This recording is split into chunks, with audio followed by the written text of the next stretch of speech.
സ്വർഗസ്ഥനായ ഞങ്ങളുടെ പിതാവേ, അങ്ങയുടെ നാമം പൂജിതമാകണമേ.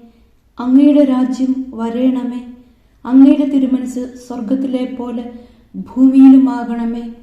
അന്നു വേണ്ടുന്ന ആഹാരം ഇന്ന് ഞങ്ങൾക്ക് തരണമേ. ഞങ്ങളോട് തെറ്റ് ചെയ്യുന്നവരോട് ഞങ്ങൾ ക്ഷമിക്കുന്നത് പോലെ ഞങ്ങളുടെ തെറ്റുകൾ ഞങ്ങളോടും ക്ഷമിക്കണമേ. ഞങ്ങളെ പ്രലോഭനത്തിൽ ഉൾപ്പെടുത്തരുത്, തിന്മയിൽ നിന്നും ഞങ്ങളെ രക്ഷിക്കണമേ. ആമേൻ. നന്മ നിറഞ്ഞ മറിയമേ, സുസ്തി, കർത്താവ് അങ്ങയോടുകൂടെ സ്ത്രീകളിൽ അങ്ങ് അനുഗ്രഹിക്കപ്പെട്ടവളാകുന്നു. അങ്ങയുടെ ഉദരത്തിൻ ഫലമായ ഈശോ അനുഗ്രഹിക്കപ്പെട്ടവനാകുന്നു. പരിശുദ്ധ മറിയമേ, തമ്പുരാന്റെ അമ്മേ, പാപികളായ ഞങ്ങൾക്ക് വേണ്ടി ഇപ്പോഴും ഞങ്ങളുടെ മരണസമയത്തും തമ്പുരാനോട് അപേക്ഷിക്കണമേ. ആമേൻ.